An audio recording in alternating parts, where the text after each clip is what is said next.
have access to data. Data is what is still, I don't know how long it's going to take data to become cheap, but whenever that happens, that will mark the end, the beginning of the end of traditional TV. So this digital distribution introduced a shift from supply-led to demand-led markets, and it represents potential significant change for independent producers, whether in film or television. And so we look at the content production and distribution process elements.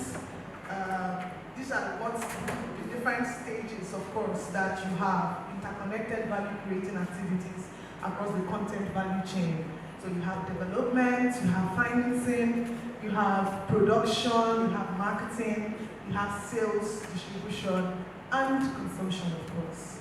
And you can see clearly that production is just one part, you know. I remember I was sharing over breakfast this morning with Jude and Estelle in our event at the NRTV Summit in Paris in 2019.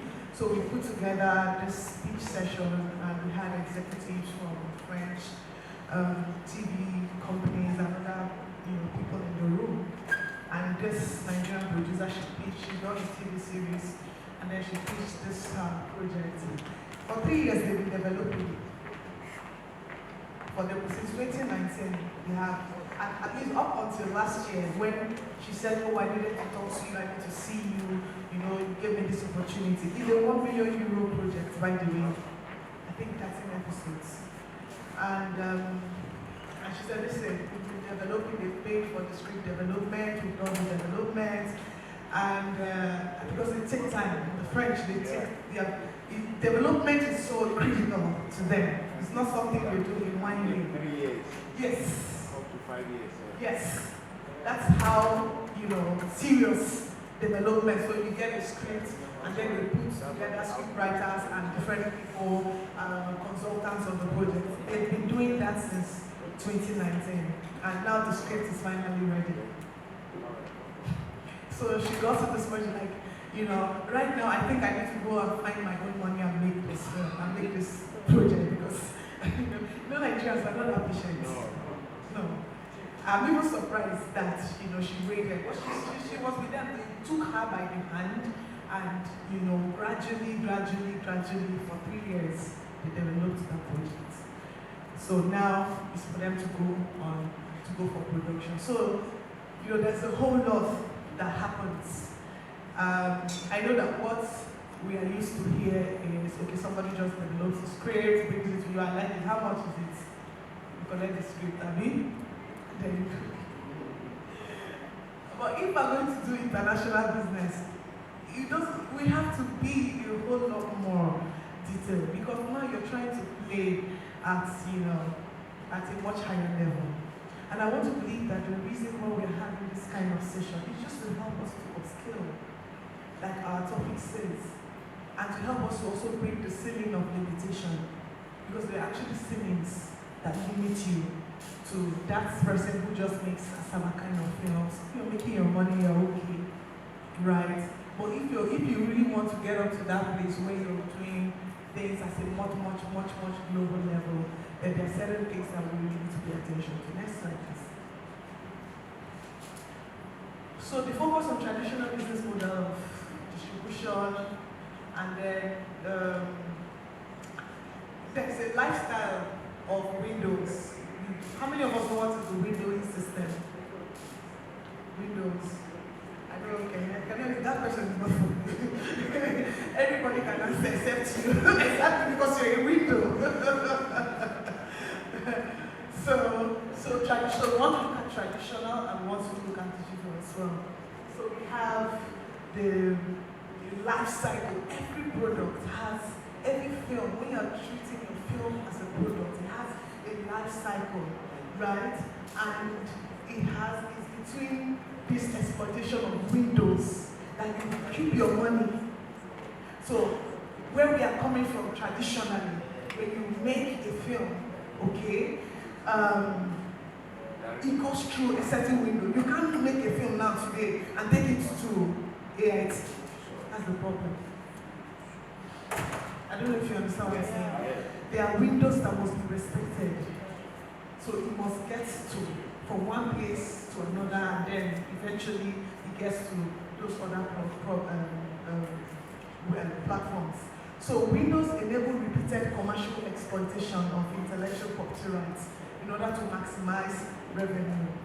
So you come out from, so let me wait and get to the slide so I can really explain it. Distribution business is connected by a series of content monetization targeted activities. Alright, and typically it starts with an exclusive window for premium buyers. So when normally these premium buyers, you should be able to raise at least 50% of your budget, what you spent on the production. That's your first window. And they are called premium buyers because they pay premium and then they will hold backs to your rights for a certain period. And this is what you call exclusivity. So the holdback period, there's no, you can't do anything within that period.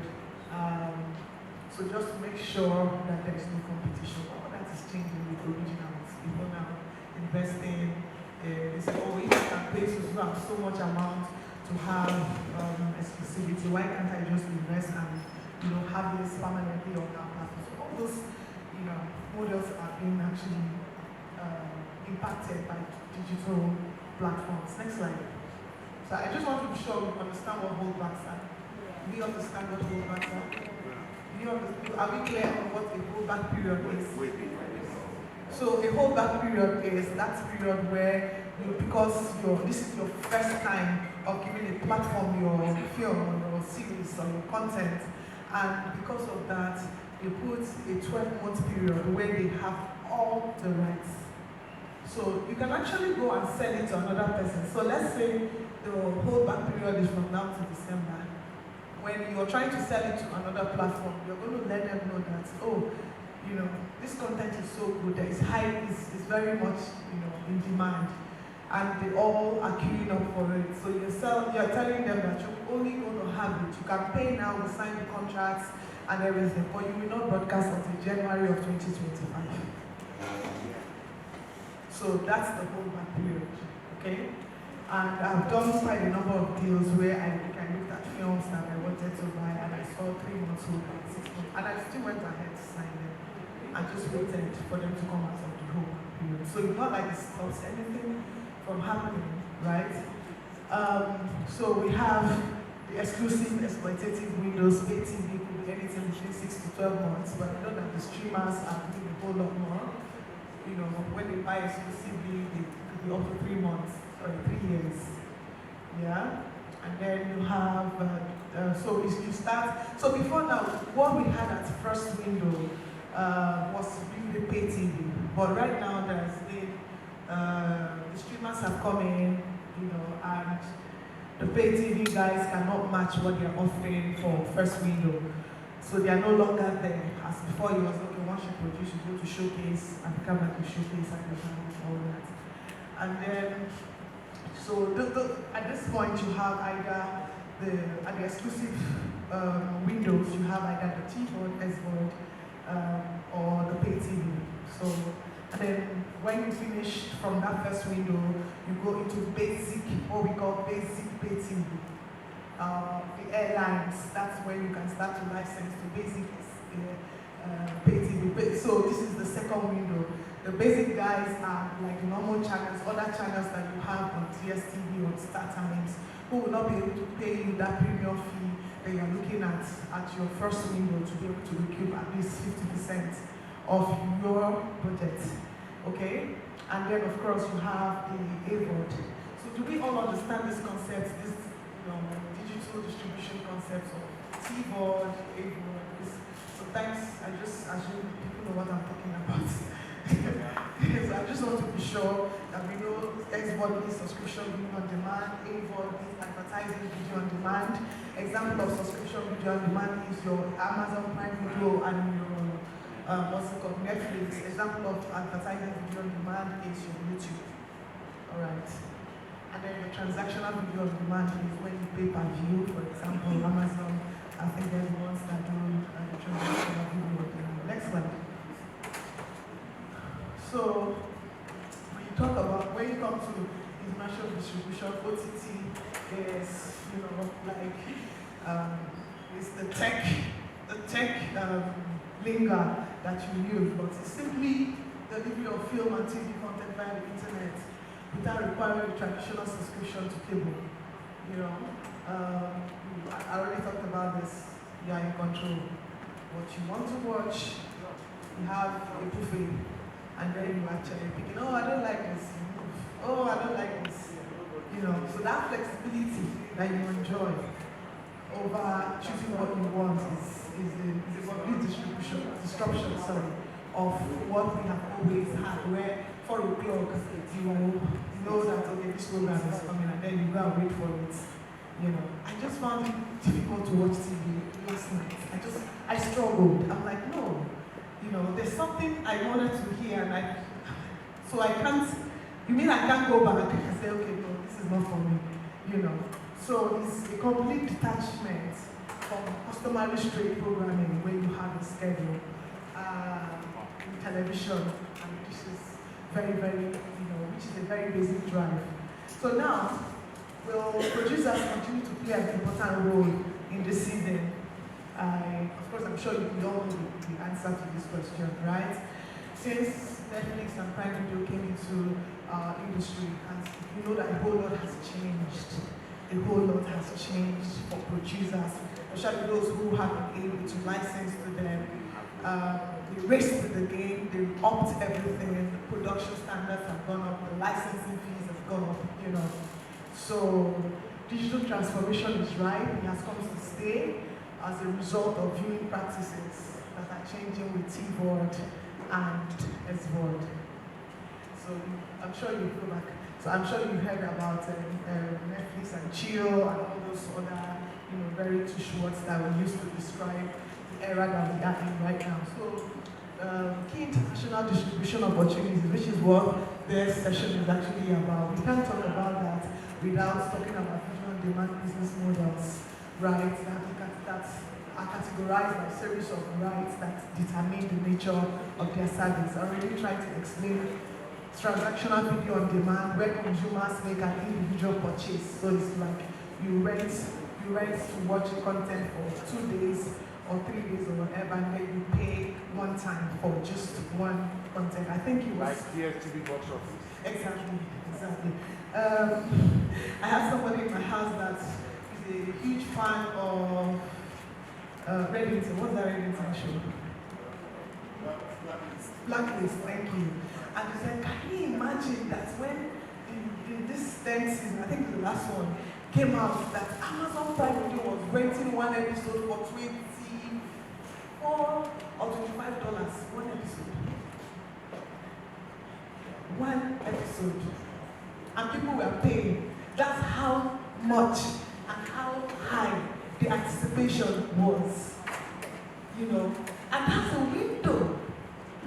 So, unfortunately, for some reasons, right, you're licensing your show to the streamers for a subscription video on demand platform. Once it comes out of the cinema, right, this short window, this short transactional window, nobody has actually successfully mined it. Because it's a very short window of, let's say, 3 months, 6 months, where there are people who can't go to the cinema to pay $6,000. I paid $7,000 in December to watch a film. Yeah, I paid $8,000. Yeah, and I went with my family, so you can multiply it. I don't know what I was there, and the children are there, so there's no way you can't be away from it, you know. And so the point is that when you finish your theoretical run, that's cinema run, okay, and you come out, it takes some months before it gets on the streamers, isn't it? So that is when you have the transactional window. For people who can afford 6,000, 3,000. So why is it that we are not looking at, creating platforms? And listen, I don't know if I'm giving away my own plans and my own vision, but let's have the conversation. Why is it that we can't actually have a transactional platform where people can pay as low as 500? If you get 1 million people paying 500, that's 500 million. Do we understand? And I can tell you that if I invest 50 million in marketing, I'm going to make it back.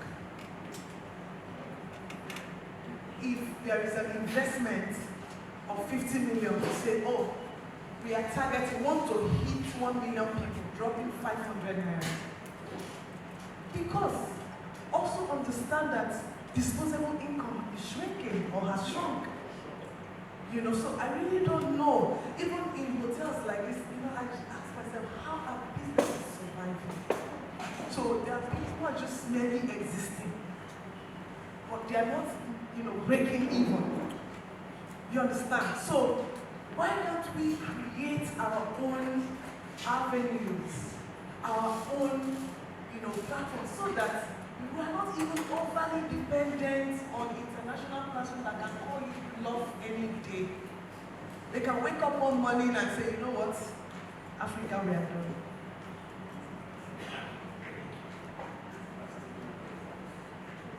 So, at the end of the day, while you're waiting to get on the streamers, like I said, it takes a while. It's not something that happens in 1-2 months. Okay? And we're able to create new opportunities for monetization. If you look at the producers who made the 100 million mark, 200 million, and of course, 1.2 billion is a case study. You need to understand that they know marketing. That's the truth. They know marketing. I've entered cinemas and I slept off. And guess what? I'm the only one sleeping. Everybody shouting. The people are excited. But what's the difference? Why? Because I'm having issues with what I'm seeing. I'm having big issues with what I'm seeing. Because, maybe because it's my job. And by the way, when I want to relax, don't tell me to go to cinema. It's not relaxation, it's work. Do you understand me? It's not. You can catch fun. It's not. I go there because, you have some obligations like you need to make time for things, but not necessarily because it's fun. Because on a normal day, I watch things as a video. I don't know if you understand what I'm saying. So I get in there and then, even the one I went for December, I slept. But the people who are making these films, they know who they're making it. And trust me, they are lashed on it. You and I can sit down and deciding them on WhatsApp, but they're making the money. Because they've understood their audiences. That's the truth. Now, does it mean that we should not have a penchant for what? I'm not saying that it's not good. I'm not saying that the products are not good, but no. Maybe I have just higher expectations. Let's just put it that way. You see what I mean? So let's just say my expectations are not being met, but that doesn't mean that they don't know what they do. So the point, for us here is, we need to actually, as an industry, come together and begin to find our own ways of doing things. Like what brought this conversation is I'm trying to explain transactional video on demand.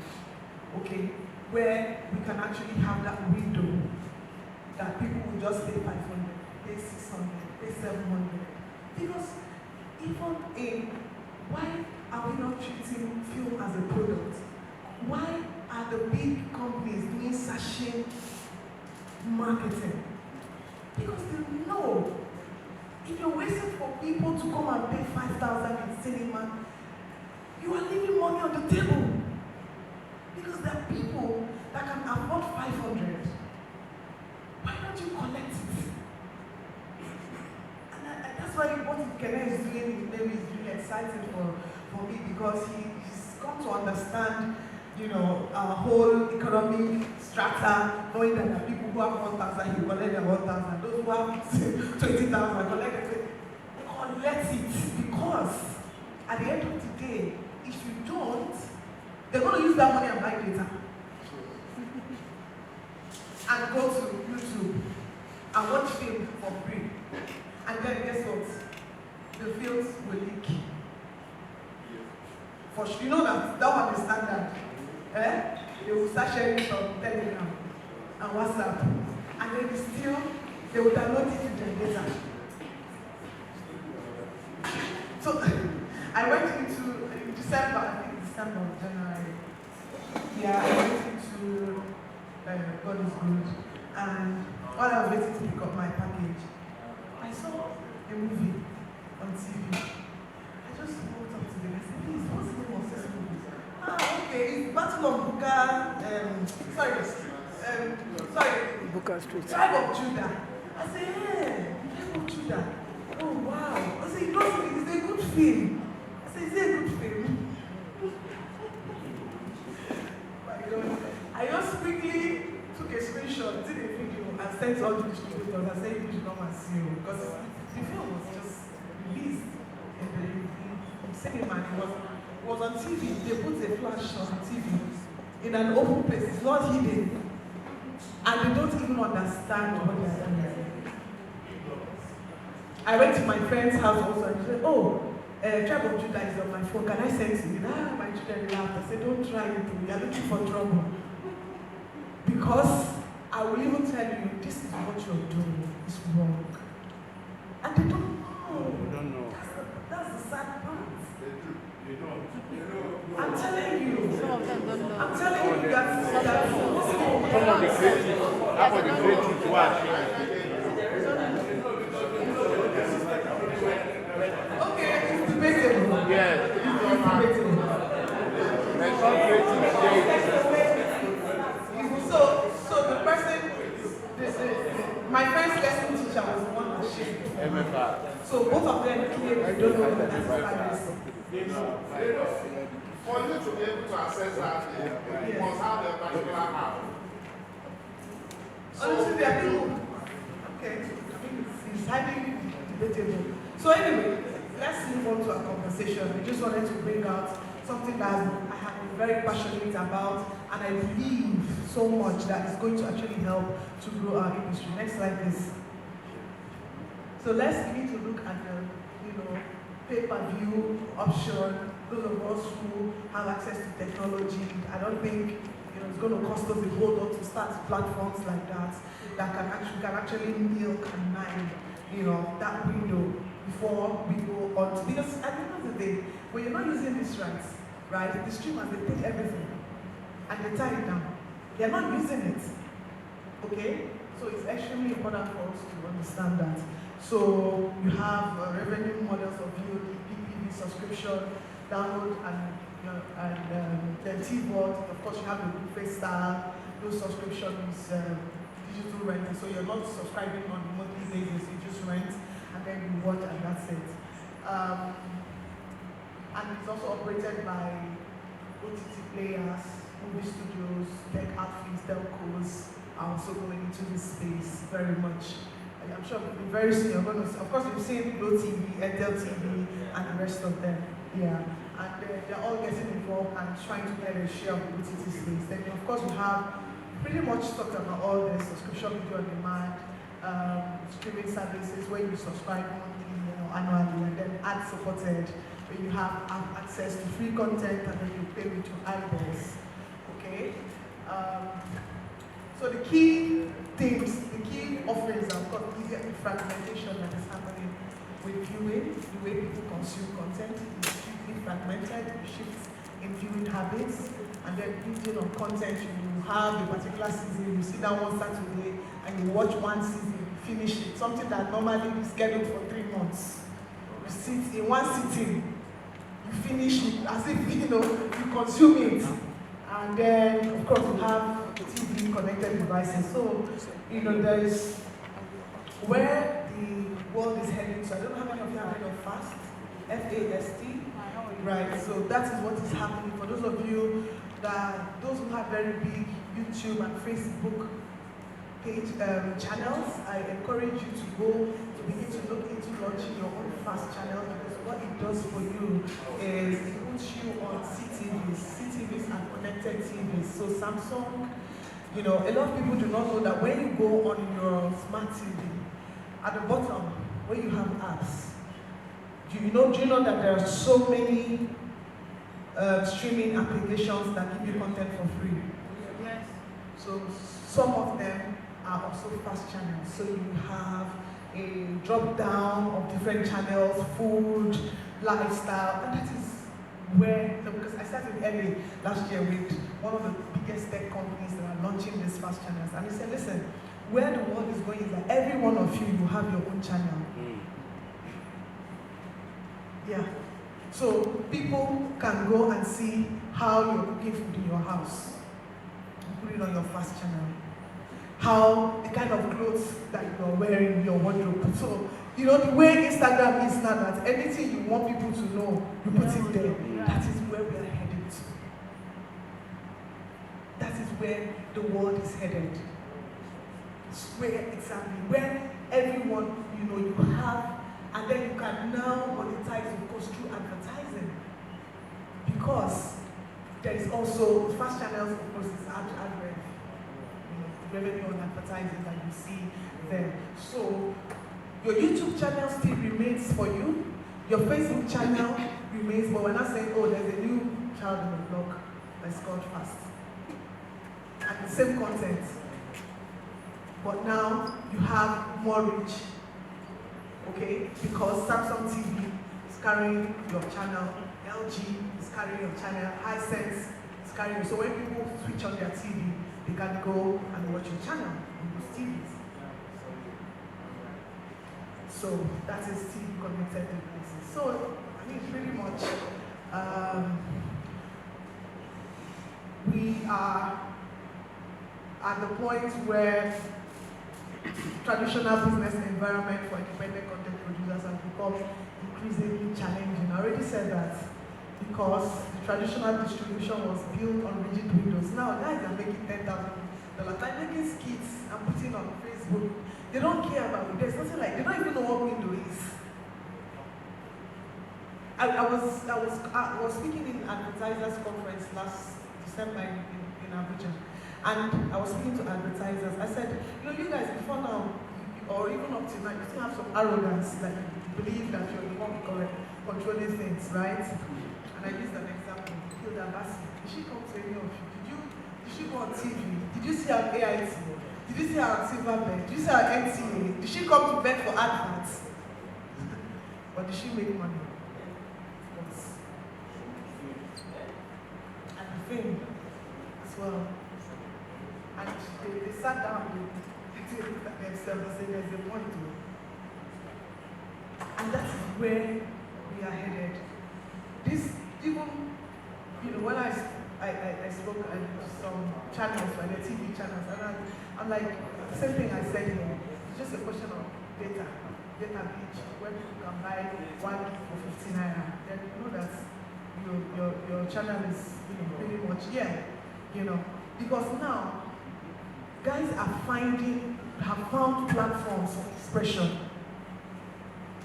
They have found where they can express themselves, and the icing on the cake is making money from doing what they love to do, from doing something that they are talented. So they are not queuing up for a TV channel to employ them to be their production department, right? They are not queuing up like traditional independent TV producers who have suffered so much in Nigeria because they will find money to produce, and then they will find money to buy airtime, and then advertisers will owe them. It's just, you know. So all that is changing because you can go on YouTube, upload it, and get the views and get the money. I mean, it's not that straightforward, of course. It's not that easy, but having an alternative to traditional TV, I think is huge, and it's a major disruption to where we are. So producers essentially have to consider whether, how do you want to follow, okay, I produce, I go to Africa Magic, or I go to Netflix, Netflix holds it for 12 months or 3 years, and then I come out, and then I go to another platform, I go to airline. So what is your own pathway? Some have found a pathway of, just doing their own thing, putting it out there, putting it on. I remember I spoke with the twins last night, and when I speak with producers, what makes an impression of me is your understanding of how to make money. That's important for me. So there are other things that people look out for, right? Oh, use this camera. Uzo will say, use Ari, use this. Ari Baba. I want to see those conversations around, what's technical. Okay, I'll just jump and pass, but this is not for me. But, when someone tells you, oh, this is how I'm making money, and it's sustainable, that sticks for me, and that stands out for me. So you just need to find what works, essentially, okay? And just at the end of the day, maximum income. How do you maximize revenue? The impact of digital technology is intrinsically disruptive in nature on distribution and consumption of content. That's what we've been talking about for the past half hour. And then it's also a transition for a lot of producers. I told you here, producers I used to, selling their content for them. Now today they are on YouTube and they're making money. So, because we have moved from supply-led to demand-led. Now, new technology are ushering new distribution and content monetization, innovative models that are creating disruptive impact. That's also what we have been saying. It's too early to confirm whether, this whole paradigm shift. I don't think it's right to still say it's too early. I think the future is here with us. We can actually safely make some projections. We can actually make some reductions based on what is currently happening now. Okay? I'm not quite sure. Maybe for us here, we're still at the early stage in terms of adapting and adopting new technologies. That's also debatable. But lessons will continue to be learned as distributors gain experience and relevant data on the efficacy of new approaches so that we can successfully adapt to and adopt new business models. So, in summary, what I'm trying to say here is there's a whole lot that we self are even trying to understand. I told you first, right? I'm sitting down in fast conferences because I want to understand it. I want to understand, and I've gone to a couple of international conferences now, as major events, they are giving focus because all the broadcasters, that's where they are heading to. All the broadcasters, that is where they are landing. That's the next evolution for them. And it must happen. So I also want to understand it myself to be able to say, okay, guys, this is what is going on, this is where we are headed, and these are the things, that we need to do. So questions are, economic viability of new distribution models. I think some of them are being proven, but the only issue is, let's not be too restrictive. You understand? God forbid that anything should happen to YouTube tomorrow. What are the other options? Are there options? So, and that is why those of us who have done so well, for example, on YouTube, let's also be open. When they are saying, oh, there's a new technology that is called fast,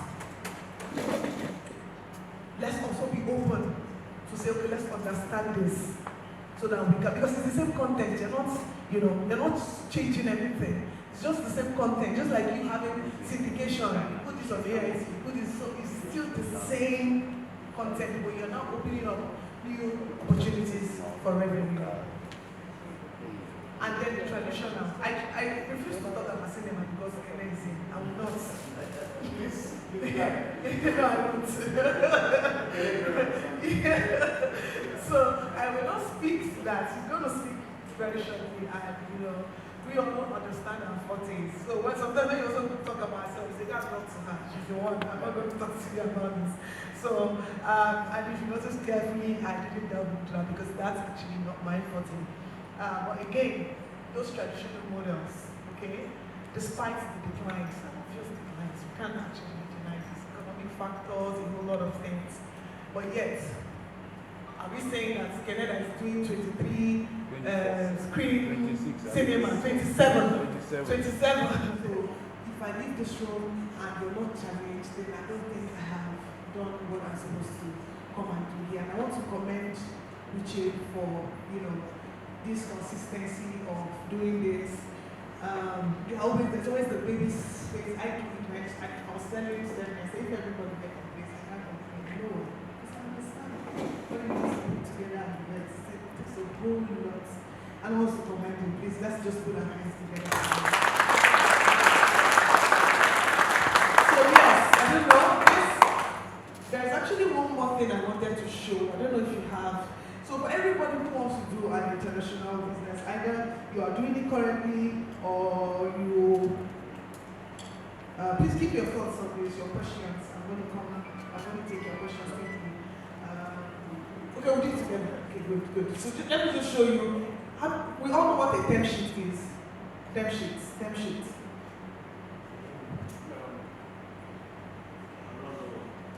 Okay. Why are you a producer?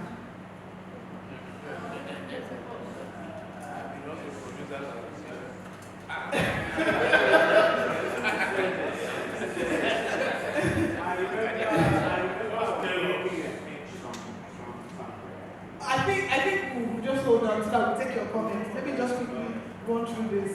Okay, so you can't do international distribution or business, Eh? I say you can't do that. No, you can't. You can't. This is what your typical term sheet is. So this is a summary of your negotiations. You have short form and long form contracts. So your short form is your specific terms. And this is what you have in your short form short form contracts. Then that 30-page contract that you have, that you don't have time to read, that you put in a whole lot of things inside, right? It's your long form contract. So this is just to walk you through this, for those of us who would want to start looking at licensing, to platforms outside Nigeria, even here. So first of all, your title, your format, feature film. So the format is either a TV series, documentary, feature film. So for this one, it was actually a feature film. Okay, so I work as an acquisitions manager. I buy content. So this is what I would typically send to a producer that I'm trying to buy their content. Do you understand this? So, and this is a summary of the conversations that I have had with you. And then the next thing is rights restriction. We talked about that here, right? So this distribution deal is for what are the territories. For US, this particular one, for US and UK.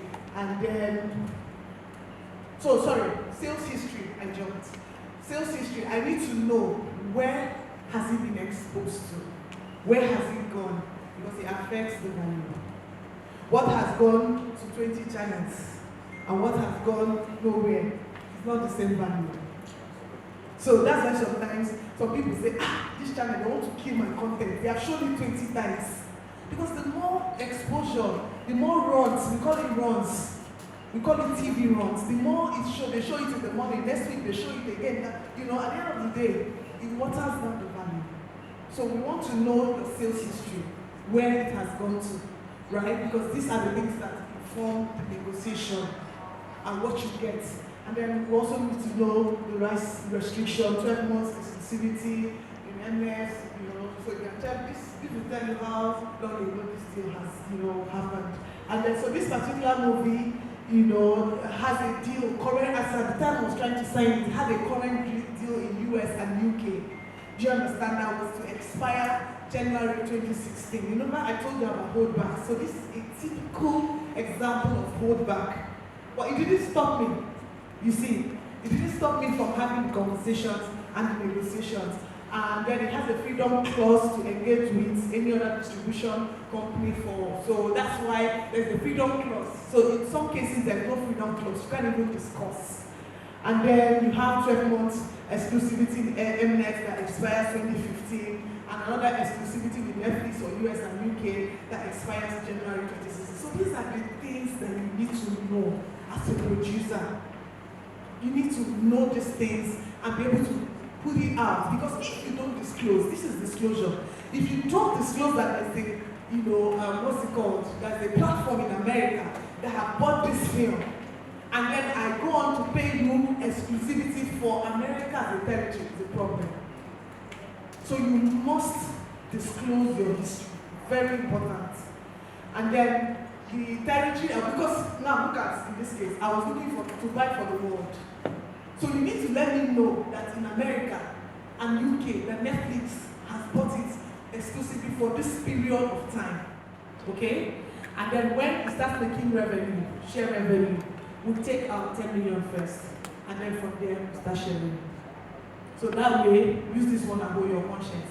And if your movie eventually doesn't make that 10 million first, then the distributor loses. So for them to invest that money is because they believe in your film and they know that they're going to make the money back. But should they not be able to, that the film now became a flop and they're not able to release that, it's their loss. Yeah, it's their loss. So, and then we have the share revenue. So you're working with an international distributor who will take your film to the markets, to the festivals. This is a typical tech sheet that you will see. These are some of the things. It may not be this format, but these are the key elements that you're going to see. And so, what is your share revenue? So if you sell to Mnet, you, the owner, you're going to take 80%, and then we take 20%. Then if you're selling to Africa or to the rest of the world, you take 60%, we take 40%. For foreign language version, where we invest to dub into French, Portuguese, Spanish, we do 50-50. Okay? And then, all these things are negotiable. So it's not like this is the standard, it has to be 80, So it depends on how much you are able to negotiate. So what are the rights? So you can see all exclusive rights. So if these people pay you $20,000 as minimum guarantee, you then not go behind and sell it to another person. They will take you to court. Because that's what a lot of producers say, they will not know. They will not know. You may get away with it, but it's not a risk you want to take. Because with this term sheet, when you sign, you have handed over the management of your rights to an international. This was when I was working for an international distribution company. So you have handed over the rights to them. So of course, so that's all the rights. Video demand, ancillary rights, close rights, everything, all means of transmission, including to internet, mobile, everything. Okay? And then materials to be delivered, the formats that has to be delivered, international version. So you also, I don't want to go into technical things, but it's very important to know that when you're producing for international distribution, your audio tracks will be separate. Do we understand that? That's a training on it, so I will not do that because it's not me. But as a salesperson, I know that there are issues. Most times when Nigerian films go to Netflix, they don't pass QC. I hope you know that. They start to rework because at the production stage, there are things that they do not pay attention to. Your audio person cannot record your audio and video together. It makes it impossible. A producer was telling me, I think yesterday or so, that Netflix dubbed her content into 24 languages. The reason why they were able to do that is because the audio is different. And the video is different. So if you are still, and when I ask producers, when their content goes for QC and is rejected, and I come back, I know the problem, I know. I say, why are you not doing it? They say it's expensive. So it's expensive. You don't want to invest in something that is future-proof for you, but you also want to collect big money. So those are the things, at the end of the day, right, when they send you to those labs to work on it, you pay. They will deduct the money from the license fee. You pay. So why don't you make sure that at the point, and then you are paying in dollars. So somebody, a sound man, a good sound person that you have gotten that should have paid maybe 3 million extra or something, it's not better for you than they send you to a Paris studio. A Paris studio recently told me that, you know, they are trying to do something for a Nigerian producer. And when he saw the invoice, he told his people they are wasting time. They can't afford this. That's the truth. He said, no, there's no point. Africa, they can't pay this. What this, you know, what you're charging people in France, they can't pay this. So, but you find yourself in a situation where you may be forced to pay that. And then at the end of the day, maybe you are spending $10,000 or $15,000 to correct something. So again, we are starting our industry talent development program, and these are some of the things we have seen that are affecting our businesses and putting a ceiling to how far we can go. So what we're trying to do is to begin to train, organize trainings that will help people understand the issues. So we're working with some of these big companies to begin to go. I'm hoping and trusting God that we can come to Enugu and do one of these trainings and help, because I know there's a thriving movie industry here. So we need to also build capacity across the different countries in the different states in Nigeria. So on this note, I want to say thank you. Thank you for listening. Thank you so very much. It's been an impactful one, but you're not going yet, so you just take a walk. I will help you so you get to the stage. Alright, first questions will come. Alright, we will just go into Q&A immediately, but she will not be the only one sitting on the stage. Joining her will be our own very cinema guru, if I may put it that way. Mr. Kene, Mpkaru, please. Don't have a mistake. Please, a round of applause for him.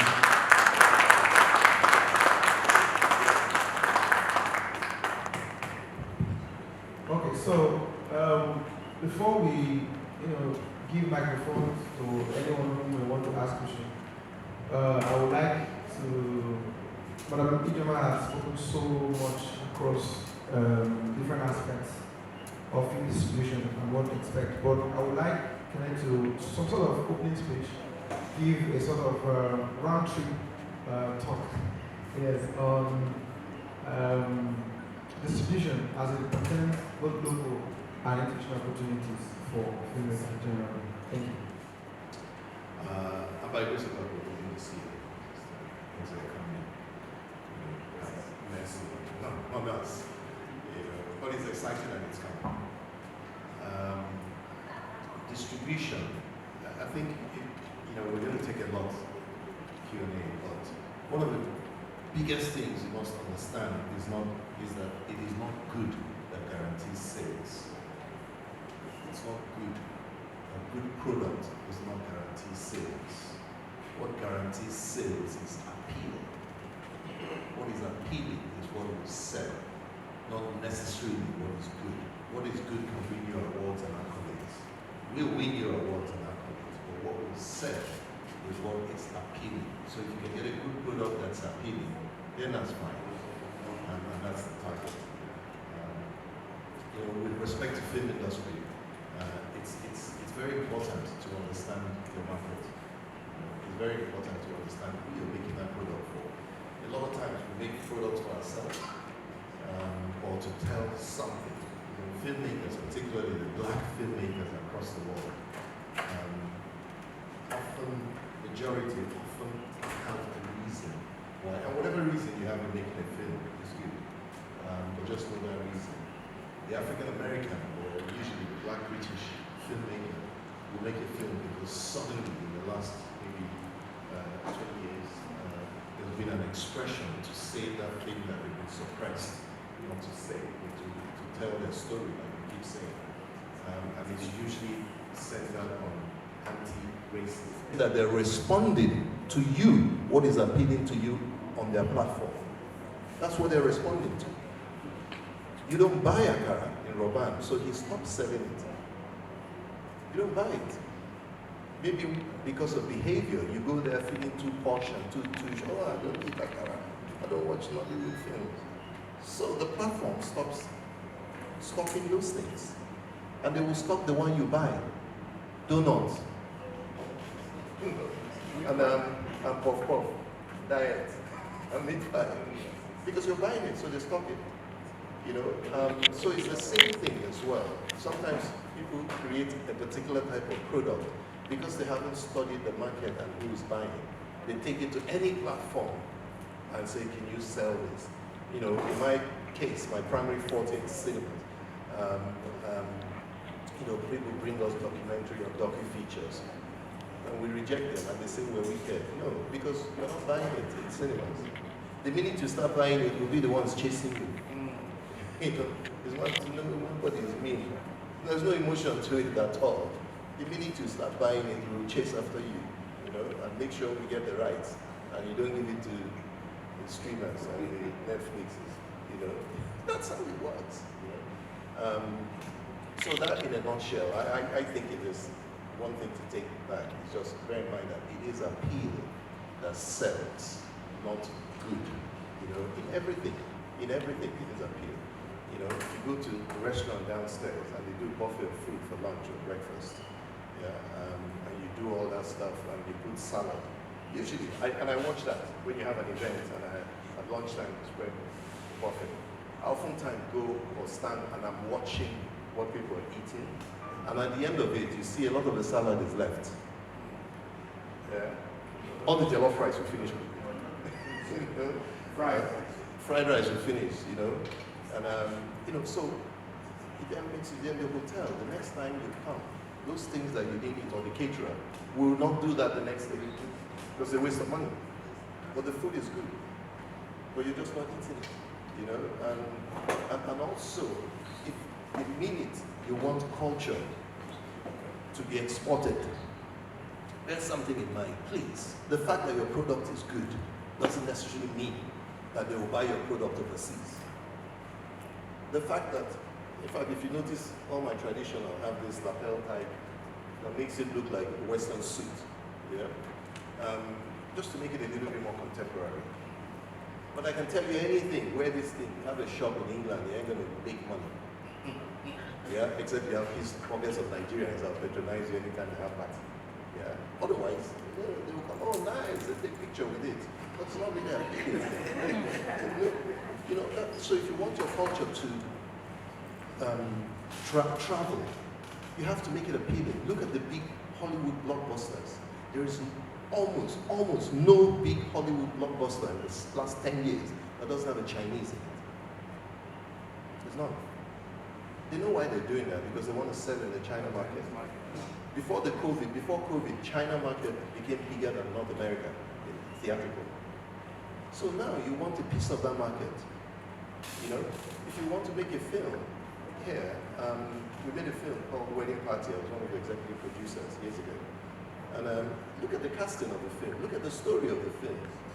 Just draw a chart of Nigeria, theatrical, where cinemas are and all that, and look at the film. You see there was business in it. Even writing the story. But in the same story still showcased culture, particularly clothes and dance. And in there we put, of course it was a Igbo family, Yoruba family wedding. And you looked at the chart of Nigeria, you noticed that in South, particularly Calabar and Uyo, there are cinemas there.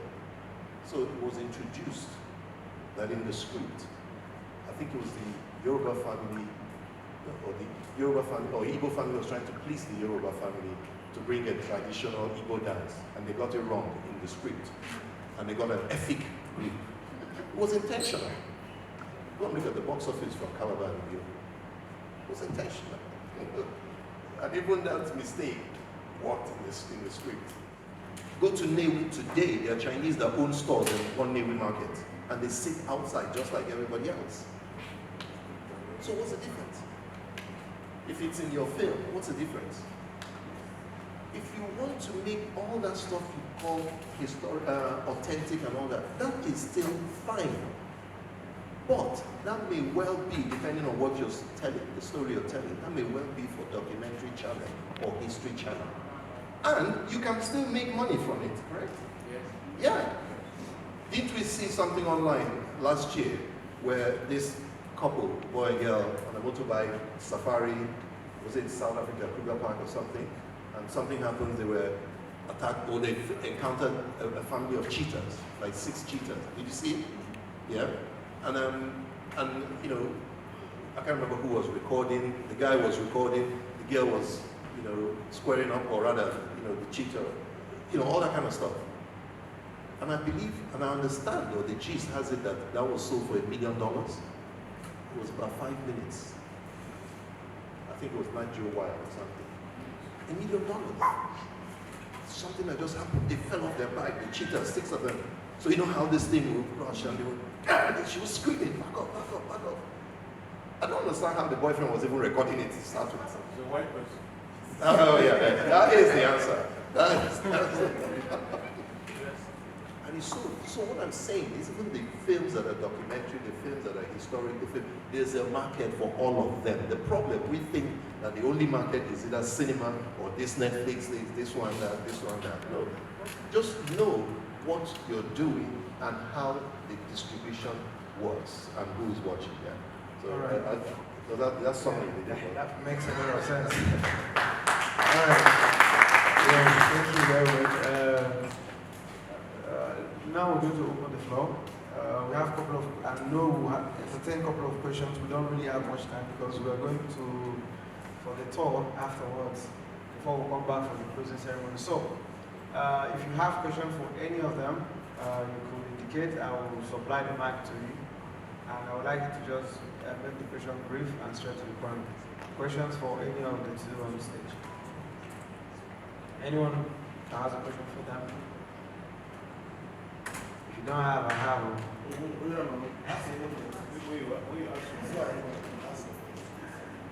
Okay, so basically, I know that as a producer, one of the things that is always in my mind is very clear, and any of you can answer. So when I'm making this film, yes, you have told us we need to know the market we want to sell. The question is, many of us don't even know the market beyond the one we already know here in Nigeria. So is there a way you can walk us through key markets that we can look forward to, I mean, beyond Nigeria? Now, we know that the Nigerian market is very, should I say it's very small. You talk about, when you mention rock, you talk about the cinema, you talk about television, which comprises whether it's rock, whether it's African magic or whatever. And then we have the YouTube and of course the terrestrial TV, which are now getting on DSTV. Beyond this market, are there other markets outside here that producers can start looking forward to? Specifics now, that's what I'm talking about. Because I know that a lot of producers, some producers here will be interested to know which, yes, you want me to be certain about the market I want to sell to, but I also want to explore markets outside of this country, beyond this country. Are there specific markets that we can look into? How to get on there. And how to get on them, yes, specifics now. Okay, so I think that's a very good question, but the issue is producers, do they have the capacity? Because when you're talking about markets, of course there are channels in Ghana, there are channels, I know a particular producer, a friend of mine, she has distributed her TV series to 40 countries in Africa. And I can tell you that she literally took a plane and went to those places. Or she sent somebody to go and sit down in front of the broadcasters. And of course, these are people who will pay you $300, $400 an episode. Now, because hers was 100 or 200 episodes, it was quite a volume. So it made sense, for her to make those deals and then even stagger the payments to say, okay, we'll pay you 50 episodes every 3 months and stuff like that. So the critical thing is, when it comes to self-distributing, do you want to hand over your content to a distributor? Unfortunately, in Nigeria, we really don't have those kind of structures. you know, that's just it. That's the major challenge. I know you have the film ones and all that, but these people are coming from cinema and then going into TV and ancillary, which is not the same as, you know. So they are more of distribution for studios, for the cinema studios, yes, for the different big studios. But then, when you have people who are distributing in the main in ancillary side, like TV and VOD and all that stuff, you know, these are people, this is a full-fledged work or a full-fledged company or a full-fledged individual, like some of us have done, you know, worked in distribution for over a decade, and I don't do production. So, and you see me going around to major markets in the world to just look for opportunities and have conversations and build my network. So essentially, it's a lot of work, right? And it requires a lot of expertise as well. That's just the truth. Which a producer, there are just very few people. I don't wear the hand of a producer, right? But there are people who wear both, who do both. But it's very rare for you to do both successfully.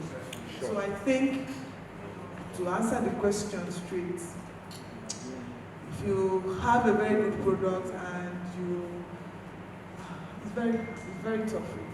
Because if I say work with local distributors, you say, you know, there are issues there. And then if I say international distributors, how do you find them, of course? So it's an evolving conversation that really needs to happen on how to help producers to find their way to international markets. Can I just echo and add to what Ijeoma was saying? First of all, we've heard this kind of question a lot. Other opportunities. Yeah. We haven't even tapped the Nigeria opportunity, talk less of Africa opportunity. Yeah. We haven't even tapped 5% of it. So I say one thing is an opportunity to build out the exhibition space in Nigeria. When I say exhibition, I'm not referring to just cinema. Exhibition, I think you don't mention in a lecture. Yeah. Why are we not building our own YouTube? Why are we not building our own streamer? The same cost, same data cost that you pay for Netflix, do our own. Why are we not collaborating? Why is not everybody doing their own business? Why can't we come together? You know, if you want to release a film together now in a cinema, you go to a theatrical distributor, they'll take it to all the cinemas. Okay, where is an aggregator that will take it to, what's her name, Ruth Kadiri? You know, never met her, but I hear she makes $1 billion a day. You know? And I really want to meet her. I honestly really want to meet her. Yeah, because I want to understand what she's doing and how she's doing it. I know, we know the general YouTube maths, but I want to understand that. You know? So that's one, that it's an opportunity for the people that understand or that are into the business of filmmaking to build out platforms like this, whether it's cinema or streaming platform.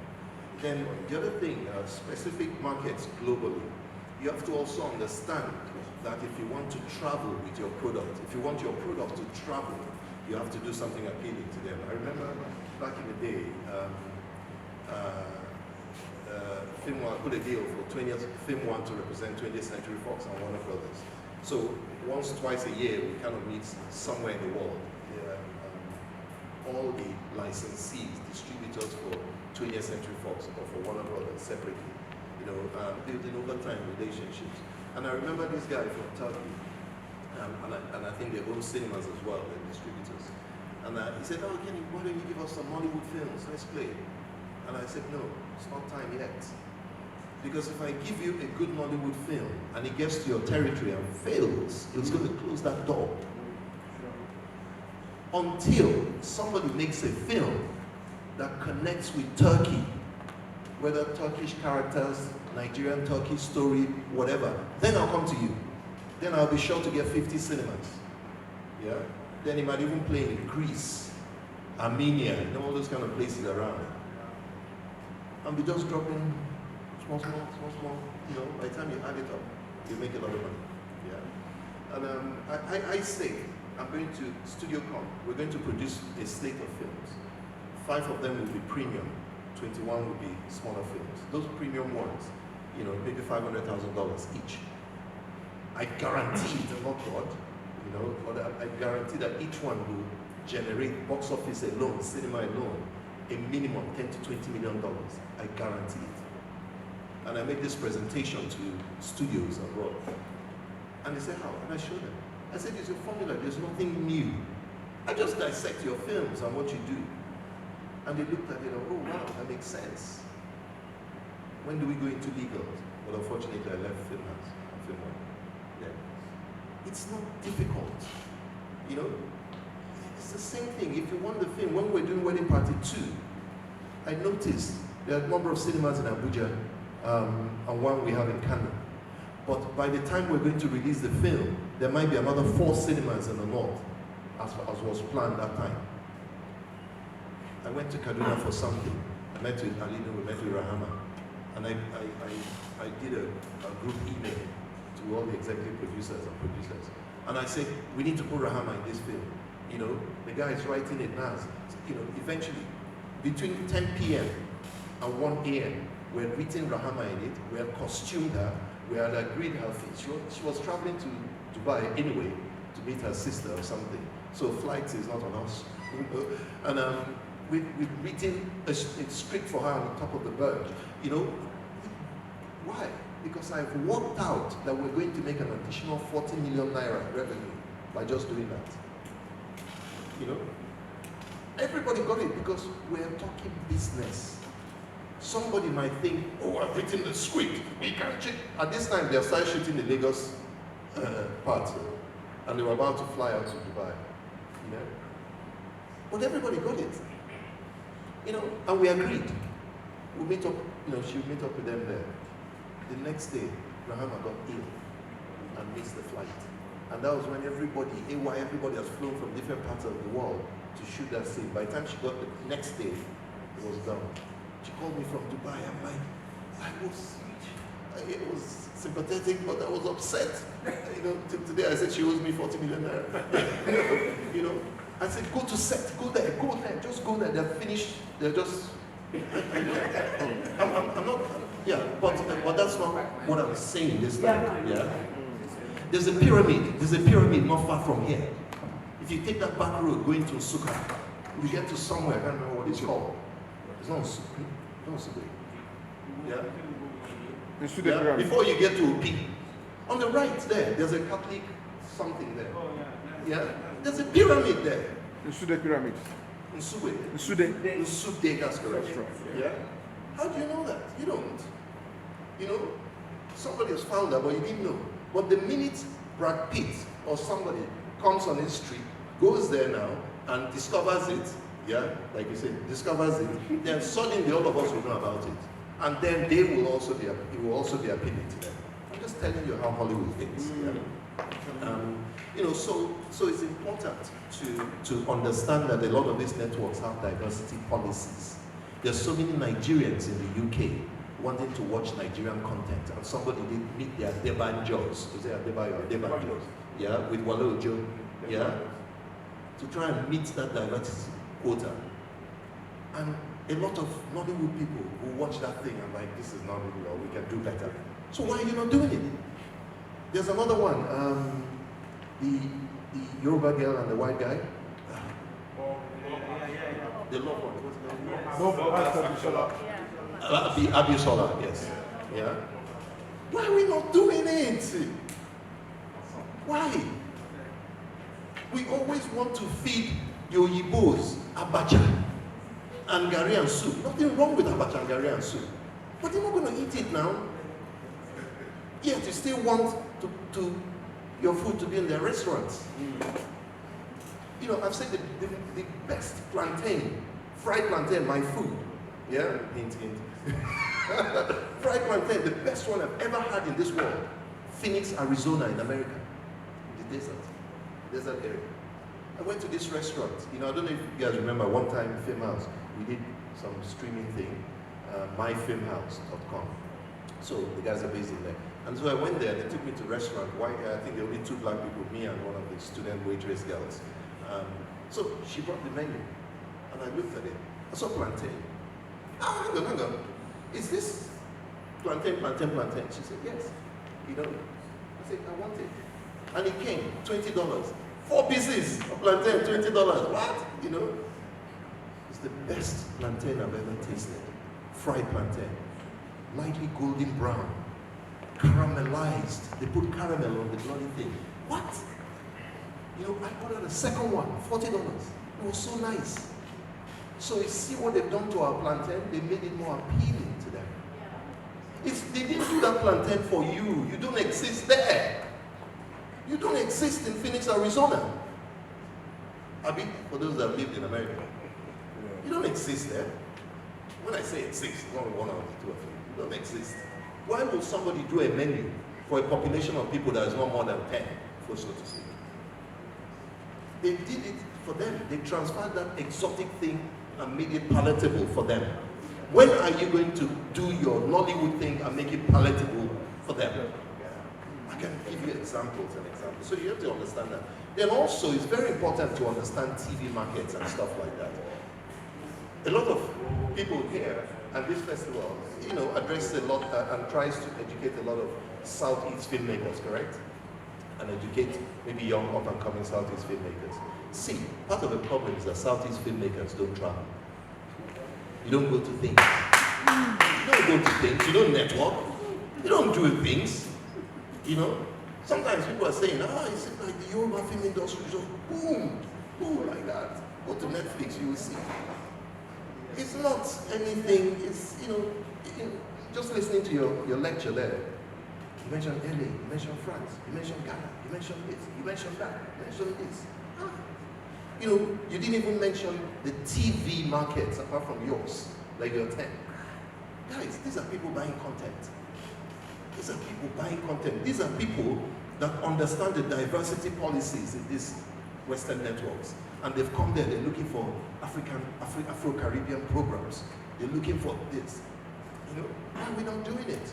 Why, you know, why are the filmmakers not maybe come together, pay, and get a what do you call them? The exhibition booth, get a booth. And then these people are passing by. Oh yeah, guys, you know, we have this policy. We need to meet 10% quota of ethnic minority. And just like that, you get money. You know, but we don't travel. A lot of times, the black film, Igbo filmmaker, you expect it to just drop because you have a good product. You expect it to just drop. These guys know how to network. And to be honest, I don't know if it's because of which I'm so impressed.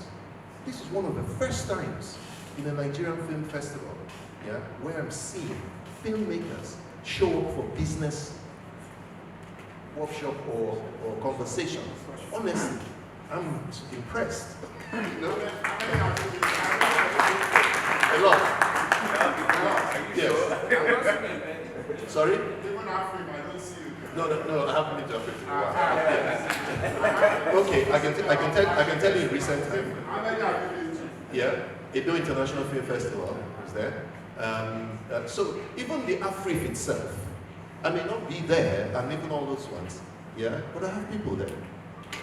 And the filmmakers are even still not there. I can tell you, it's a fact of the matter, I'm not criticizing anybody.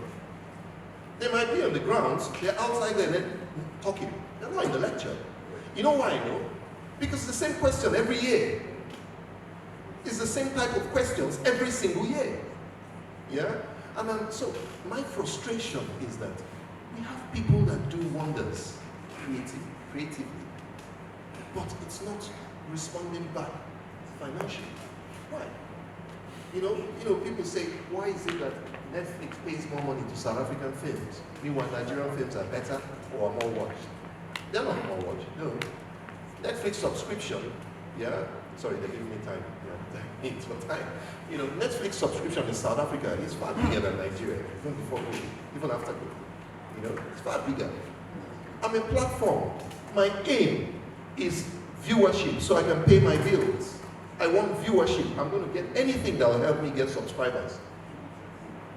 If you give me crap, and crap is giving me subscribers, I will pay you money for it. If you give me gold, and gold is not giving me subscribers, I'll pay you accordingly. That's how it works. It's not sentiment, it's not emotions, you know.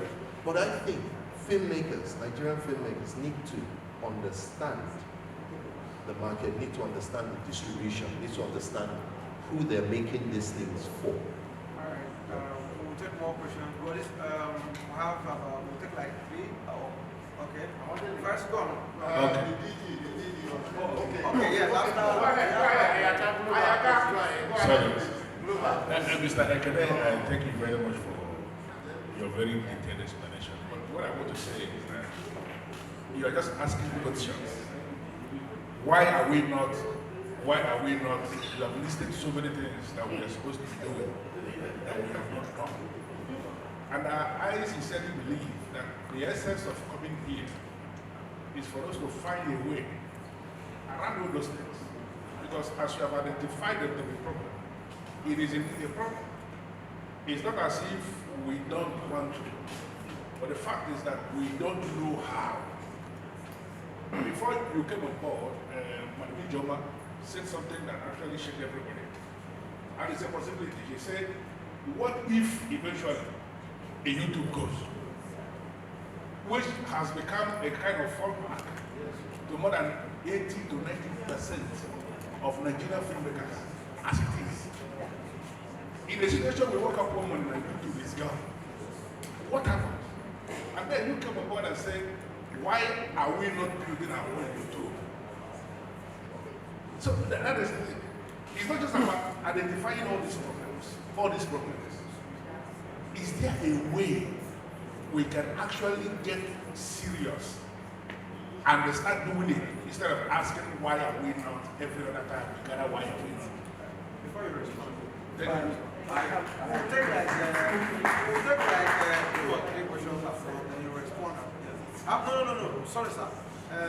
Just a moment.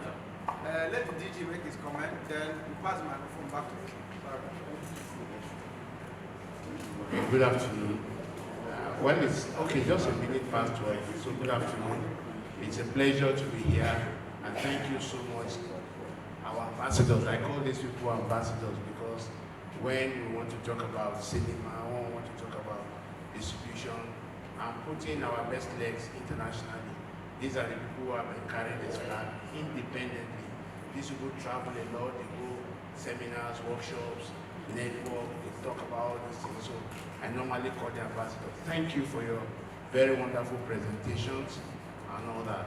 I like the fact that, like I said, each time we come to the forum, it's always, we are not doing this, but our forums should be solution centers, really. We should begin to prefer solutions to what we do. And it is this kind of event, actually, that you get to know, because, I mean, Madam Ijeoma and Kene, they didn't hide anything. They were very open. And once you come to this kind of forum, follow-ups are usually the matter. Yeah. When we come, they go, that's where it ends. Sometimes I pick up my phone, I call Kene, and I say, Kene, this thing, can you shed more light on the rest of them? Well, I came here to this festival. Fortunately, I came at the time I was appointed. And so when I was coming here, I said it was for me to assure that in some way, our duty really is to create an enabling environment for films to thrive, especially the areas where we have regulatory control over. We're talking about if we wake up tomorrow and there's no YouTube. We are talking about helping to see whether we can develop those platforms that we can make us, local platforms that can help us to make money from the business that we do. Because this is how it was for us when we were doing direct to video, direct to, what do you call it? The VCDs. People were making money. I remember the story about a filmmaker who made part 30 and used that. It was booming, the same way this YouTube is booming. Even though at the Censors Board, we have a little bit of problem there because people are bypassing us and going direct to YouTube and releasing their films here and claiming that is for YouTube. It's not for cinema. But the law gives us the responsibility to classify content before they get there. And we are working with YouTube owners and the rest to see.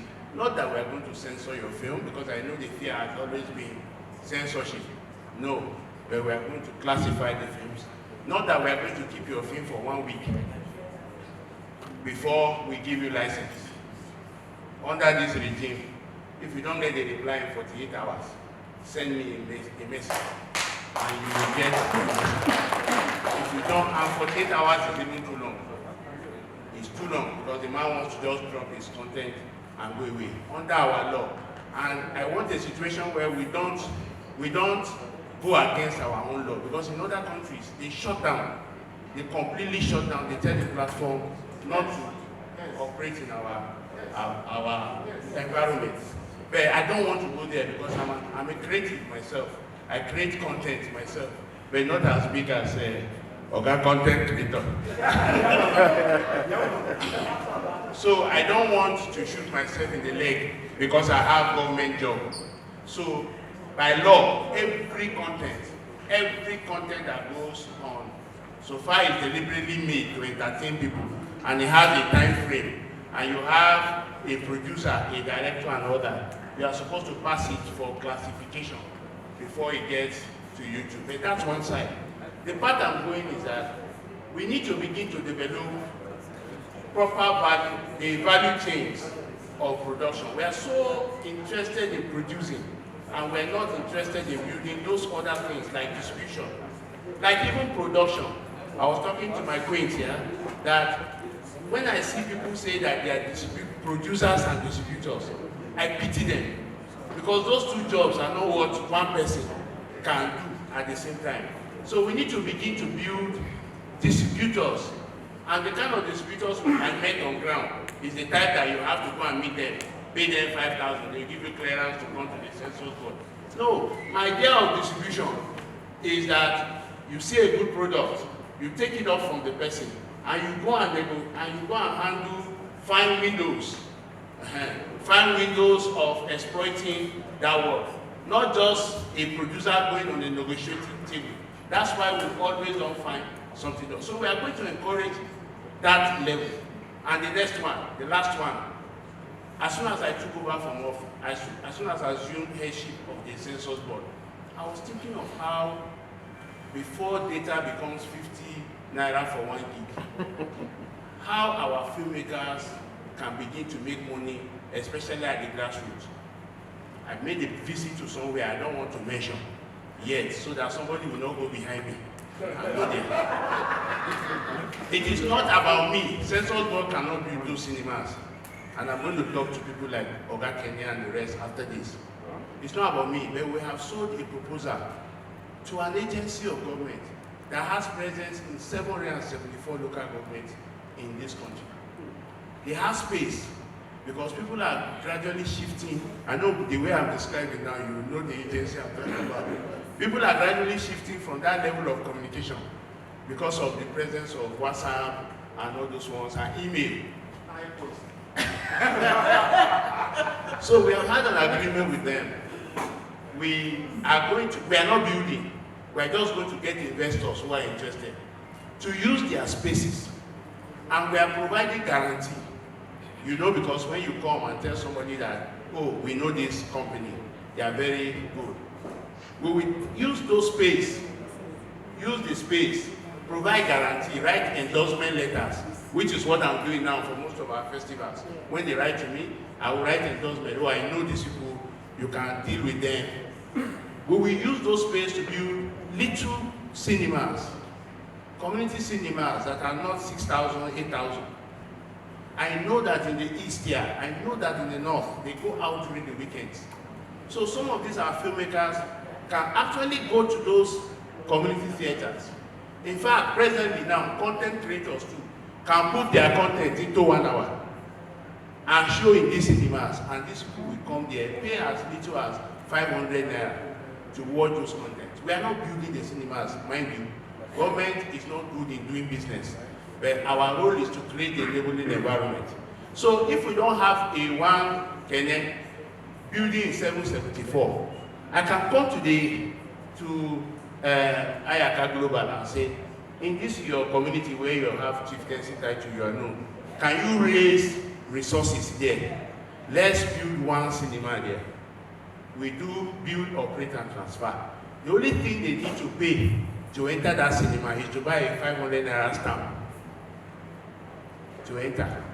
And you know the money will go to you, the filmmaker, it will go to NIPOST, and then you pay some tax to government and the rest of them. And then we get going.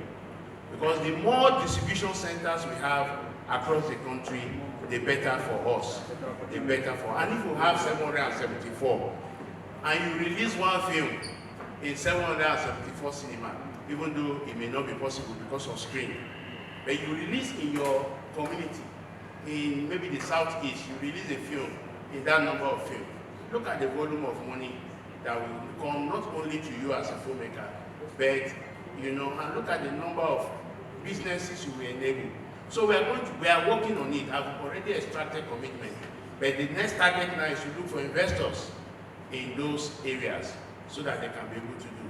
I want to use the opportunity to beg filmmakers that for the first time, they have somebody of their own, not only in the National Film and Video Censors Board, but also in the Nigerian Film Corporation. And me and Ali, we have agreed that anything that is possible to encourage growth in this industry we will do. And we will not muzzle creativity. We will not. That's why I'm telling you that the next approval I've gotten or I've secured is to move us from this stage of, and one of those suggestions actually came from Kene, that to move us from the stage of censorship to classification. All over the world, you don't tell people cut. You tell people to do their films and we will rate it. But the freedom of expression should be within the law. So you don't come there and do something that will divide the country or do something that will abuse the sensibilities of everybody. I can assure you that I don't think within the next 4 years that God will allow us to be at the head of affairs, we will have any problem with any stakeholders. We're not here to chase stakeholders. We're not here to trample on your right to create, but you can count on us. If you have any suggestions to give us, please give us. So sorry I used this opportunity to make that statement, but we are for you, please. We are for you. And to answer Anna, I am planning, you know, in Francophone, they have something called Producers Lab and Distributors Lab. We are going to have an edition in September in Nigeria to train producers and distributors on the act of that, and to tell them that distribution is not only for cinema, you can also learn how to do that. And I know you will play a greater role in having that producer. Thank you so much. Well, the time for questions come. Almost all of us didn't want to ask, but now almost all of us want to ask, which is good. But I want to round off this. Sorry, can I just... You answer the question. No, not just answer, just a suggestion for next Okay. time. All right. The business side of film is super important. Okay. Please, next year, give it half a day. Okay. Yeah, the tour is far less important than this. Yeah. Okay. So please, next year, give it time. Because it's this question and answer that these things will come in. Yeah. Okay. Because what tends to happen after this now, people will start congregating and won't have enough time. You know, each person won't have enough time to discuss. It is super important. All right. We will take that suggestion very seriously going forward. Yes, there's one question on the ground, also, or maybe something we have to react to. So I will take Ijeoma now, then I will take Obi, then we can answer the 3 questions at once. Maybe we'll just, if it is short answers, then we can take another batch and we'll go. Thank you. Please, first, the question. I have just 2 questions, and see, I'm still at the pedestal level of production. My question is, at my level, 1, I lack the finance, and from what I gather here and from what I suspected, you really need funds to put up productions that would meet the international standard. So that's one. Maybe this is not the forum to discuss that, but it has a rippling effect on what you just said here. Now, secondly is, do I even remember the second one? The second one is, yeah, I just remembered it. Now, old age. Yes, sir. Don't blame me. Yeah, young man. The second one, is, in terms of production, we just said you need to know the proclivities, you need to know what the people want and pander to their demands. Now, at what stage of the production do you need such historical, social, cultural questions? Is it when you've done your production, you now have something that is done and dusted, or at the elementary stage of scripting? Because I suspect it may have to be at that elementary stage so that the contact starts before you start or immediately after you've done your script. Those are my two questions. I wish to thank both of you. You have been very, very open. Keep it up. Thank you. All right. I have two questions as well. Number one, most of the producers right now are moving into Facebook and YouTube because there's a lot of green lights on that side. We're losing a lot of revenue in these traditional distribution models. But there are two problems that we have, which I must mention here because you have the track record, Ijeoma. Some distributors I've met to distribute my movies, I noticed that after they sign deals with me, they go behind me and sell my movies to different African countries without letting me know. And they give this money without telling me. There's no way I can go to Egypt or go to some of these countries to know whether they're showing my jobs. It's a very big betrayal. I don't know how these kind of people can be dealt with and how we can check what they're doing. That's number one. The second question for cinemas. Something is happening now, I don't know if you are aware. I remember in 2007, when you were still in London, we had our distribution, which you did very well for my company and Bunike. All right? Now, what the distributors are doing now, you give them a movie, they still tell you to go again and bring another 20 million or 30 million and give them. The producer gets a loan from the bank, maybe 50 million to shoot a movie. You are the one that will advertise, you are the one that will do everything. The cinema is just providing the structure. Now, the cinema guy, the distributors are still asking you to bring another 20, 30 million for them to go and advertise for you, unlike the model that we had before. This producer at this point is already stretched, his money is gone. And you are pushed again to go borrow money for this. And at the end of the day, I've seen a movie that made about 100 million naira in the cinema. The producer did not walk home with up to 15 million. It's very disturbing to us now that your film makes 100 million and in the village, people are waiting for you to come home with drums. And at the end, you are getting 15 million. I don't know what is going on. Please, this is where I want to stop. Thank you. All right. So I think we just start with your critical question. Now, when we talk about YouTube, Facebook, originally, what are these companies? Can somebody tell me? Sorry? You say where are they? I said originally, YouTube and Facebook. What are their core, business? What would you call them? Platforms. They're tech companies. They're tech companies. So, talking about solution, you rightly said, the reason why we have come together, have conversations. At the Nigerian International Film Summit every year in Lagos, it has become a place, a convergence, where we find solutions for the industry, where we pieces things. Producers come, and I don't know how many of you have been to meets before and see the way conversations happen there.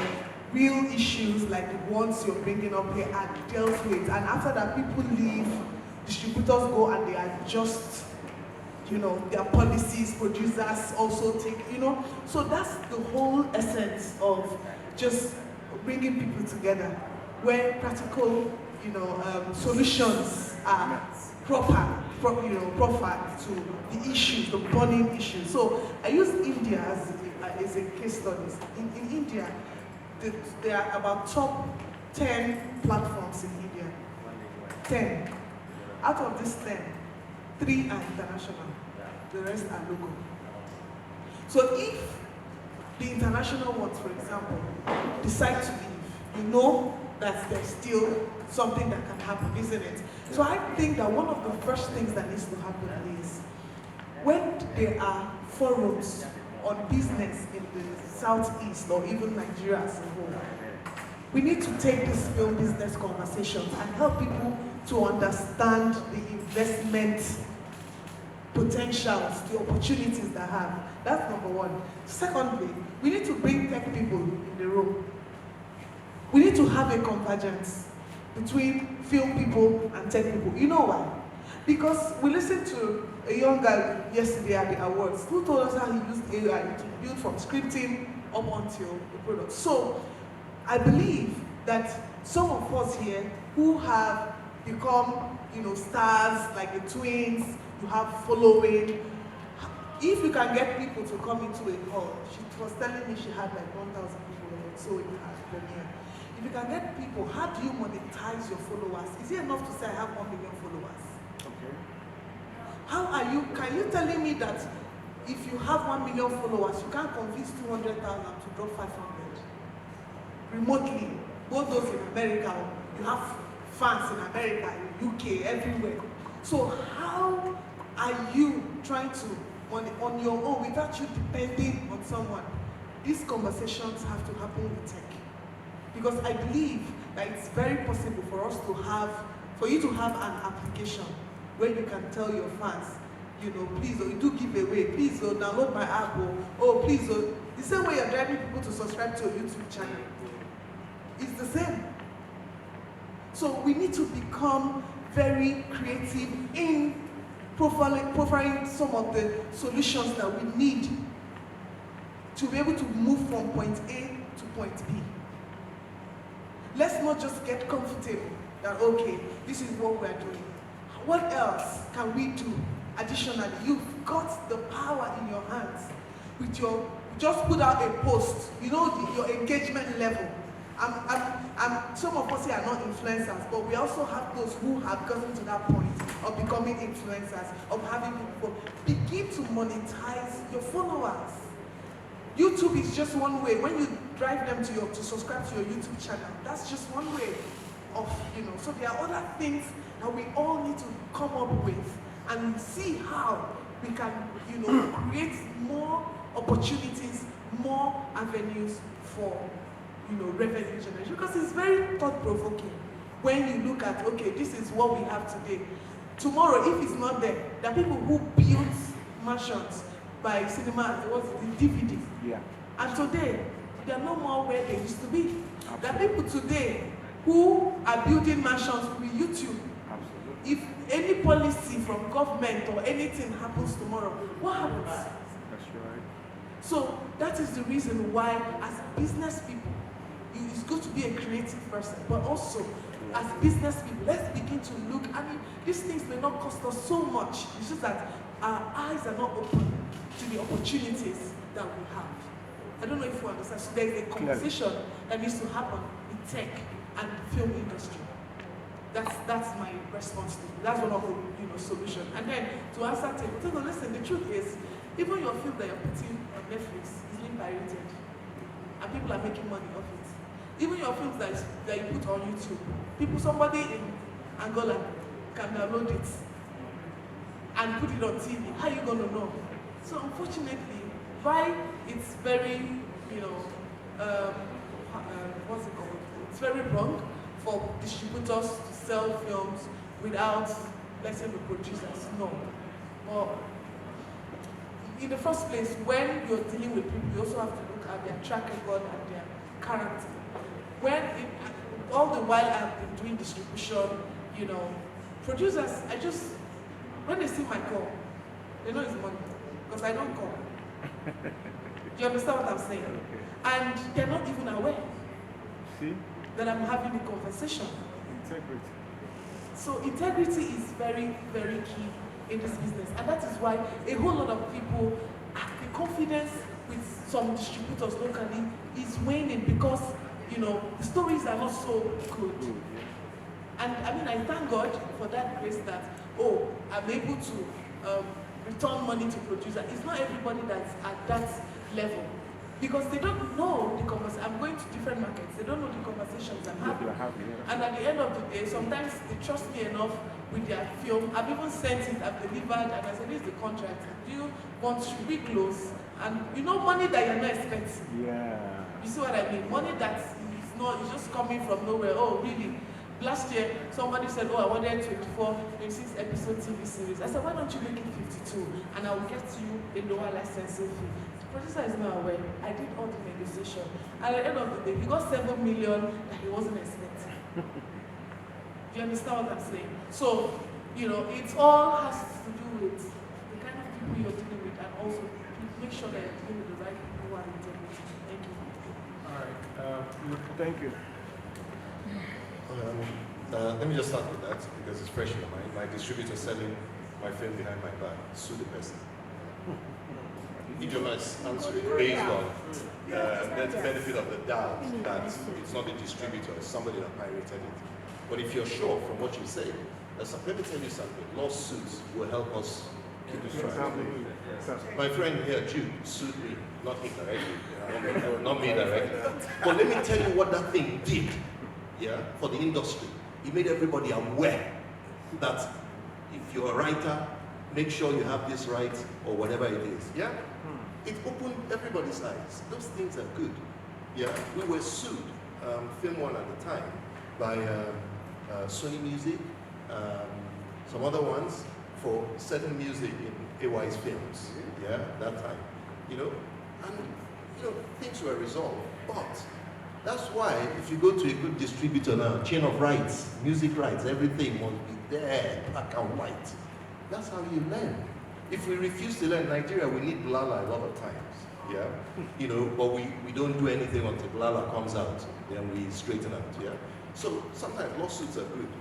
And it's not just a distributor that will learn. Everybody, including all of us, who will reset. Okay. So, how can we make some of these things happen? One, I think producers need to understand you don't need to be exhibitors, but you need to understand learn film business to the level that, and remember, it keeps changing. You know, now film business involves a lot of digital. Yeah? So we need to learn that. Or, when I say you, because you're a production company, it might not be you, it might just be within your company. But there's a consultant, there's somebody that understands the business of film. And this thing we're saying here is an example of that. Networking is critical. Critical networking, you know, with film business people. Organize lectures. A lady, Chege, you know Chege, one of your colleagues. Yeah. Chege organized, you know, I came for the film festival, Eastern Nigeria Film Festival in Enugu here. And then, you know, from there she agreed, organized, and some of you in Enugu here, I came. At no cost to anybody, I came, I brought myself, and I did 8 straight hours on my feet, yeah, doing business lectures, training. I love doing stuff like that. And I said to her, anytime you want, you know, organize it, just give me notice, I'll come. You know, if it's going to take it, you know, just, I'll come. You know, maybe get me lunch or something, that's fine. You know, with everybody else eating lunch, you know. And I'll come and I'll teach you film business. That's I can do. Ijeoma, everybody, you know, organize amongst yourselves. And I also understand, she told me that the people in Asaba as well, that they asked if it's possible.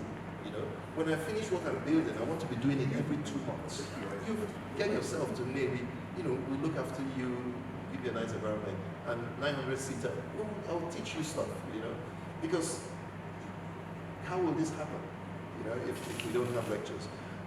We also need to be aware that AI, like Ijeoma said, is getting into production. So we need to understand how it works. We don't need to be experts at it. We just need to understand how it works.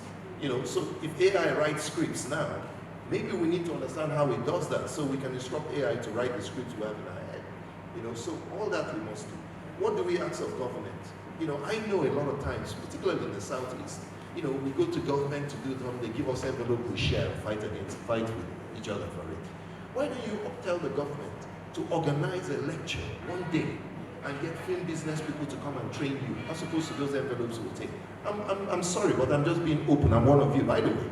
You know, I'm just being open how these things happen. You know, we go and meet governor, we go and meet commissioner, and they share envelope, and we take it, and then the other group that didn't get, everybody's fighting with everybody. That money, instead of sharing it amongst us, why don't you just organize one-day event? You know, one-day event. Let's come. Offer me fuel money. I will reject it. I'll do it for free, but offer it. You know, and you know, so things like that. That's how to get these things done. To know these things.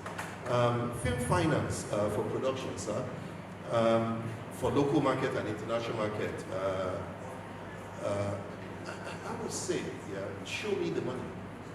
If you show people how this product will make money back, they will put money there.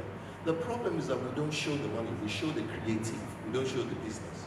We do the show, not the business. Show the money how it will come back. See, I've lived in Nnewi now 4 years. They're my people, I am from Nnewi, yeah? But I've never lived in Nnewi, but I used to come holidays, but now I live in Nnewi. See, when you say, see this fine thing Ijeoma is wearing here, if you dare say this one is going, they sell it, they'll go and get 200 containers of it. That's how it works. If they turn around now, see Teko, that thing Teko is wearing, is what's going on. They will order 100 containers of it. That's how it works. Just show the money. Yeah? But the thing with film industry, and I'm finding the thing in cinema business, because people don't understand it. Investors don't really understand it. So then film, the same thing. Then they now hear a film with 1 billion naira. They go, Kene, how is this? Kene, is it not film to put money in? Why shouldn't we put money in film? We're hearing they're making 1 billion naira. They're waiting to hear my answer.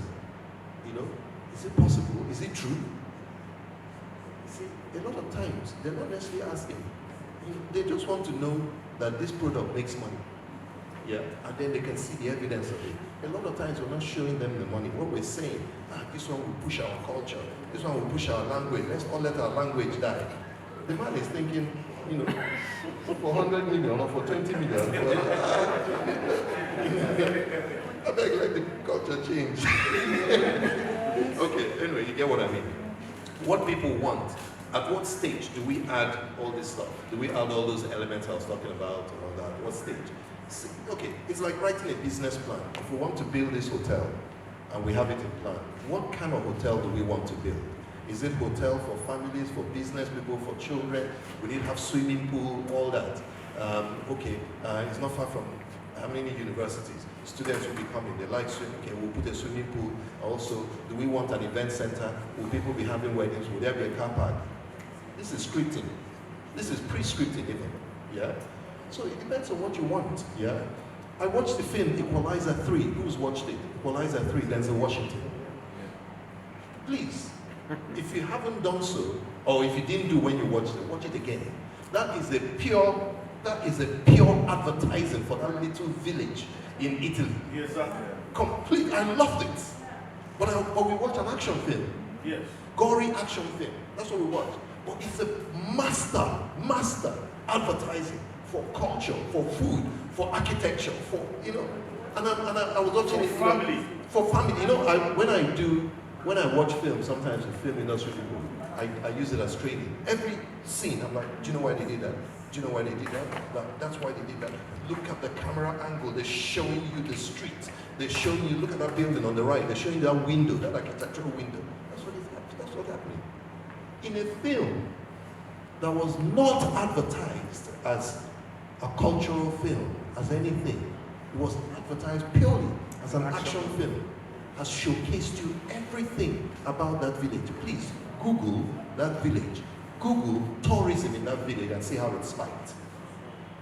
Transformers, one of the Transformers that was shot in the desert. Yeah? Google and see how Morocco, they shot it in Morocco. Go and see how tourism in Morocco spiked. So we need to understand, they're doing the same thing you're doing. They're trying to push culture, language, and everything. But they're giving you an action film. Even Passion of the Christ. Yeah? Passion of the Christ, Mel Gibson insisted is in the right Aramaic language. Yeah? All of that stuff subtitled in English. So subtitling in English has made it appealing to us, even though we know a bit of the story. Yeah? So you have to understand all of these things. Yeah? And you can still put all the culture and the language and everything in it. Apocalypto, the same thing. Yeah? But it was an action film, Apocalypto, right? Action film. Yeah. Those people that had slaves, and it showed you how they, everything. Most things, 98% of the world knew about Mayan civilizations from that film. You didn't know about Mayan South America, but when you watch that film, you get a lot of their history, But it was an action film that we watched, Okay, so all this, the business plan will determine what it is. The story is not the business plan. The business plan will determine what you want to do. My distributor selling my film, I talked about that. Distributor asked for 20 million naira for advert. Okay, so if you bring me a film and I feel the film can sell, yeah, whether I'm me or Ijeoma, in other words, whatever platform. If I really like that film, let's say you bring it to me, I really like that film. I don't want you to go to Ijeoma. I want you to come to me. Sure. Because the minute she sees that film, yeah, she's going to want it. In fact, I might slap you an NDA, don't take it to anybody for 3 years. So you don't go to Ijeoma. Okay. If you accept it, it's fine. So you come to me, yeah?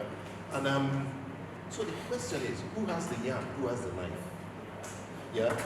Then you might turn around and say to me, you know what, give me a minimum guarantee, then I won't go to Ijeoma. That's fine. It's a deal. Yeah? Whatever you want, yeah? But if you don't know the business, like we talk, the business of film to this level, you're only taking what I give you. And the film distributor might feel they're doing you a favor. Meanwhile, you technically have the yam. But you don't know you have the yam. You might even have, you might even have the yam, the knife as well. But you don't know that. They will tell you, I'll take it to all the cinemas for you, I'll take it to Netflix, I'll take it everywhere for you. And you think they're doing you a favor. You didn't realize that you have the yam because your product, you've researched it, done the plan, you've everything inside it, this film will sell. Yeah? So I come, and then I might tell you, oh, okay, I might even get it into cinemas in Ghana, get it cinemas in everywhere. Hi, you're like, you mean it? you don't mean it. In fact, give me 5 million, give me 20 million, I'll do it. Your film will make 1 billion. You carry 20 million, give. See, a deal is a deal, whatever you agree. What we're trying to say here is for you to know enough, yeah? Forget people to teach you enough, so that when people are telling you that, you're telling back, yeah? They give you an NDA or give you their terms, you say, okay, don't worry, I'll get back to you, I like to shop my product around. See, all these things we're saying, we do it in every other business. Every other business, even people that sell hair. A lot of times you go to Dubai, bring hair. A lot of women do that, yeah. They bring hair and they start shopping it around. Somebody makes them one first offer.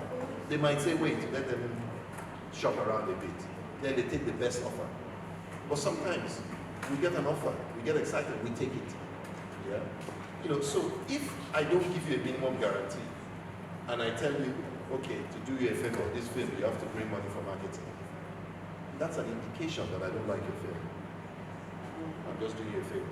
That's an indication that this film will make money. So you grab your own It may not necessarily be that the distributor doesn't like the film, but he's just lashing on ignorance. You understand what I'm saying? Yes, lack of knowledge.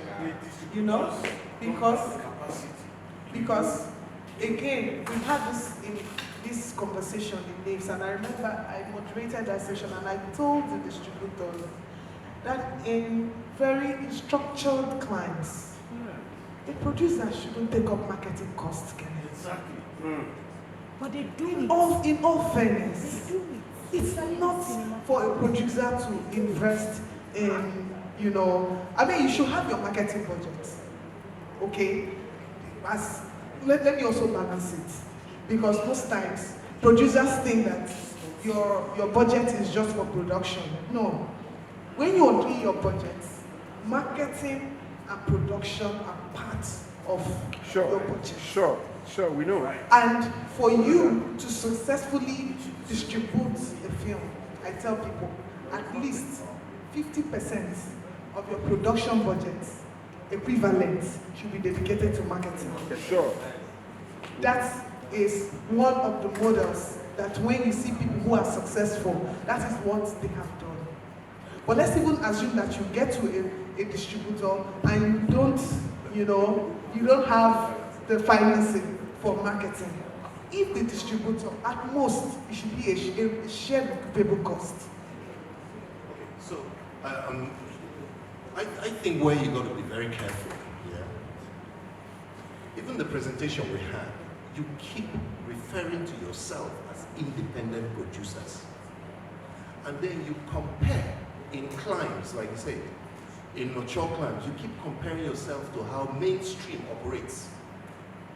Independent film producers pay their marketing thing abroad.